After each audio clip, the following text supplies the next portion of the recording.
जैसे मैं टारगेट दूँ उस हिसाब से वो पढ़ेगा, और जैसे मैं उसको बताऊँ, जो गाइड करूँ वो पढ़ेगा, जो किताब उसको बोलूँ उससे पढ़ेगा। आप मेरी गारंटी ले जाइए, अगर आपने 7 से 8 घंटे डेली पढ़ के हफ्ते में 7 दिन में 6 दिन भी ये फॉलो कर लिया तो आपका सिलेक्शन एसएससी जीडी की जो वैकेंसी है वो आ चुकी है। और अब आपके पास में बहुत ज़्यादा समय नहीं है। पहले जो खबर थी दिसंबर की थी, लेकिन अब जो खबर है वो उससे भी पहले की वैकेंसी आपकी आएगी। पूरी बात जानने के लिए वीडियो को आप एंड तक देखिए। देखिए, सबसे पहले हम बात करते हैं कि क्या फ्रेशर स्टूडेंट इसमें क्वालिफाई कर सकता है। तो मैं आपको एक बात बता दूं कि जीडी का लेवल बहुत ज़्यादा नहीं होता है। अगर थोड़े बहुत भी आप ठीक ठाक हैं, बुद्धिजीवी हैं या मेहनती हैं, तो आप इस जॉब के लिए बिल्कुल एलिजिबल हैं, बहुत आसानी से ले सकते हैं बाकायदा आप। लेकिन ये है कि आपकी हाइट उतनी होनी चाहिए। हाइट में कॉम्प्रोमाइज़ जो है वो नहीं हो पाता है। 170 सेंटीमीटर लड़कों के लिए मांगी जाती है, 157 सेंटीमीटर 157 गर्ल्स के लिए मांगी जाती है। शायद SC ST का जो है छूट रहता है। एग्जैक्टली जो है डेटा वो मैं वीडियो लेकर आऊँगी जब भी फुल डिटेल इसके लिए बनाऊँगी। अभी ये वीडियो जो है वो फुल डिटेल इसकी नहीं है, ओवरव्यू है। मैं SC ST से नहीं हूँ तो मुझे थोड़ा सा छूट के मामले में थोड़ा सा देखना पड़ेगा। एग्जैक्टली जब नॉलेज नहीं है तो मैं उस बारे में हम आगे बात करेंगे फिर अगली वीडियो में।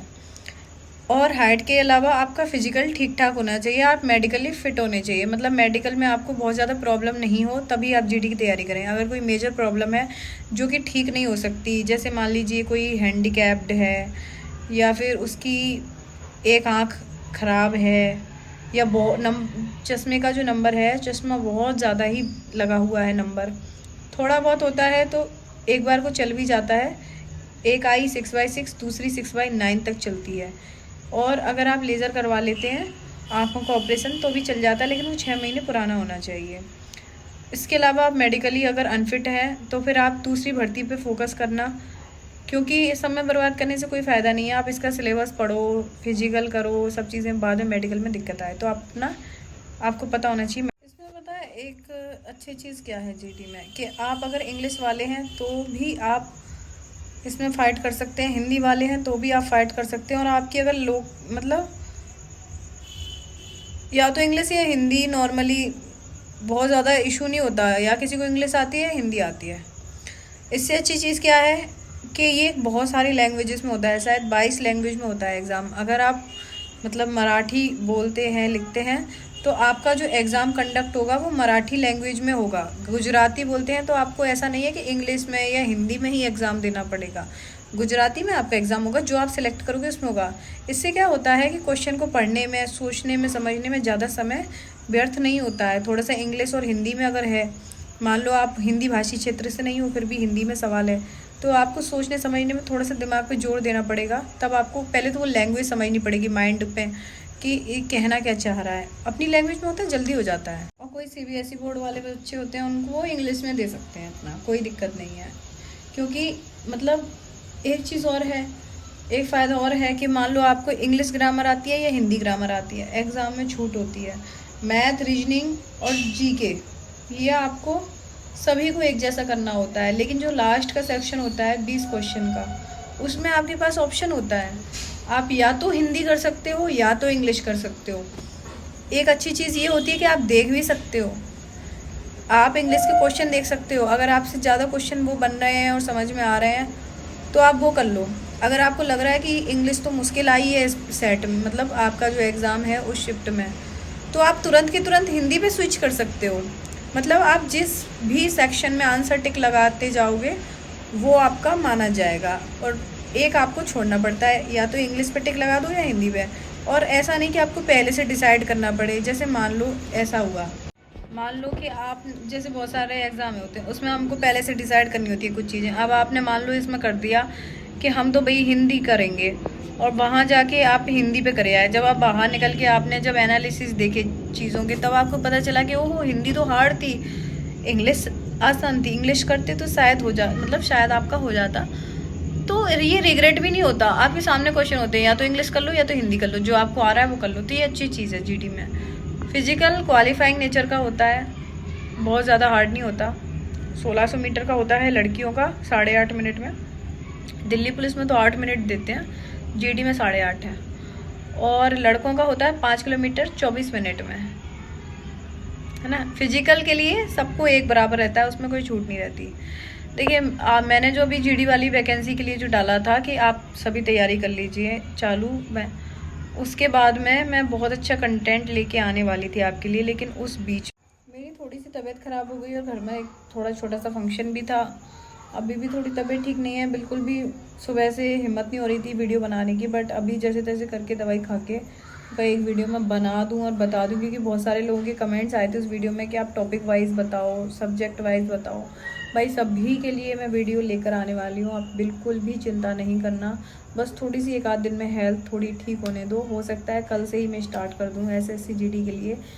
जब मेरा अच्छा स्कोर आया है, मेहनत भी की है और इसके साथ में स्ट्रेटजी भी अच्छी रही है, सब कुछ बातें हैं, तो वो स्ट्रेटजी मैं आपके साथ में शेयर करूँगी। आपको मेहनत करनी है, उसको फॉलो करना है, और हम टाइम के साथ में SSC GD के लिए टारगेट सीरीज़ भी स्टार्ट करेंगे और कोशिश है फ्री ऑफ कॉस्ट ही की जाए।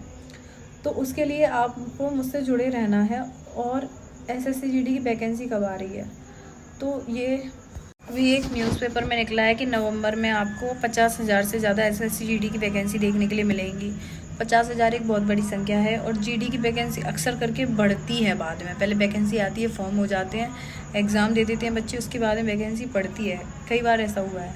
तो 50,000 से ज़्यादा जब एग्ज़ाम में आ रहा है, नवंबर में आपकी भर्ती आनी है, और पिछले कैलेंडर के हिसाब से दिसंबर में आपकी भर्ती आनी थी, नवंबर दिसंबर।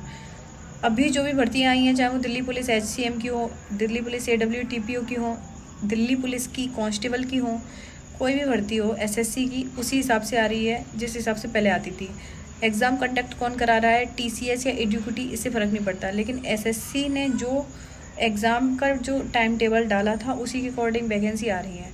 तो उसके अकॉर्डिंग आपकी वैकेंसी आने वाली है। लास्ट में कोई भी ये मत बोलना कि लास्ट के 2 महीने बचे हैं, 1.5 महीना बचा है, अब हम कर लेंगे क्या। मन तो करता है मैं बोलूँ कहाँ सोए हुए थे, बिल्कुल नहीं हो पाएगा, एंड टाइम पे सो के उठते हो। पर ये है कि मेरी हिम्मत नहीं पड़ती किसी को भी डिमोटिवेट करूँ मैं। चल ठीक है बाय, हो सकता है तेरा लक बहुत अच्छा हो और तू मन से लगे और शायद हो जाए। मैं क्यों किसी के दिमाग में नेगेटिविटी भरूँ भाई। तो मैं बोलती हूँ यार ट्राई करो, हो जाएगा, बट इसका मतलब ये तो नहीं हो जाएगा। तो तुम अपनी ज़िंदगी से, अपने जीवन से क्यों खिलवाड़ कर रहे हो भाई। तुम बहुत ब्रिलियंट हो तो तुम अच्छे किसी पोस्ट की तरफ जाओ। अगर तुम्हें GD और मतलब ये वाली वैकेंसी करनी है और तुम्हें लगता है कि फ़िज़िकल ठीक ठाक है, पढ़ने में बहुत ज़्यादा इंटेलिजेंट नहीं है, तो उसको पहले से लग जाओ ना। वैकेंसी फॉर्म आने के बाद क्यों बैठते हो। जो लोग फॉर्म आने के बाद बैठते हैं ना एग्ज़ाम में, उनका सिलेक्शन नहीं होता है, उनका एग्ज़ाम भी नहीं निकलता है। वो चाहे पहले से अपनी फ़िज़िकल की तैयारी कर लें, रनिंग निकाल लें, एग्ज़ाम ही नहीं निकलेगा तो क्या करोगे रनिंग निकाल के।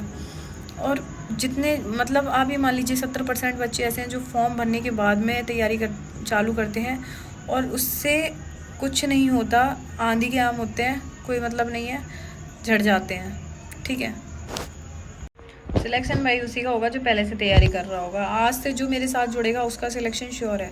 अगर वो आज से मेहनत करता है ना, गारंटी है उसका सिलेक्शन हो जाएगा। अगर वो आज से 7 से 8 घंटे रोज़ देता है ना मेरे साथ, जैसे मैं टारगेट दूँ उस हिसाब से वो पढ़ेगा, और जैसे मैं उसको बताऊँ, जो गाइड करूँ वो पढ़ेगा, जो किताब उसको बोलूँ उससे पढ़ेगा। आप मेरी गारंटी ले जाइए। अगर आपने 7 से 8 घंटे डेली पढ़ के हफ्ते में 7 दिन में 6 दिन भी ये फॉलो कर लिया तो आपका सिलेक्शन श्योर है। आपके मार्क्स कट ऑफ से 10 नंबर ज़्यादा होंगे, ये बात की मेरी गारंटी है। बस इसके लिए आपको मुझसे जुड़े रहना है। टारगेट सीरीज़ जो है हम बहुत जल्दी शुरू करेंगे, और चैनल को आप सब्सक्राइब कर लीजिए। जिसको भी नोट्स चाहिए तो टेलीग्राम में लिंक है डिस्क्रिप्शन में, टेलीग्राम में मैंने नोट्स शेयर कर दिए हैं और आप वहाँ भी जुड़ सकते हैं। व्हाट्सएप का भी जो लिंक है वो डिस्क्रिप्शन में है, इंस्टाग्राम ID का भी लिंक डिस्क्रिप्शन में है। अगर आप सच में चाहते हैं सिलेक्शन तो मुझे सब्सक्राइब करिए, मैं आपको तैयारी कराऊंगी। अगर आपको वीडियो अच्छी लगी है और आप आगे मुझसे जुड़ना चाहते हैं और गाइडेंस सही चाहते हैं तो इसके लिए आप चैनल को सब्सक्राइब कर लीजिए, और ये वीडियो को लाइक करके एक बार कमेंट में बताइए कि नेक्स्ट वीडियो आप किस टॉपिक पे चाहते हैं। मेरी पूरी कोशिश रहेगी मैं आपके लिए वीडियो बनाऊँ। कोई डाउट आ रहा है तो कमेंट कर दो, मैं उसका रिप्लाई दूँगी ज़रूर। और आप अपने दोस्तों के साथ शेयर कर दो जो भी SSC GD की तैयारी कर रहा है। जय हिंद, जय भारत।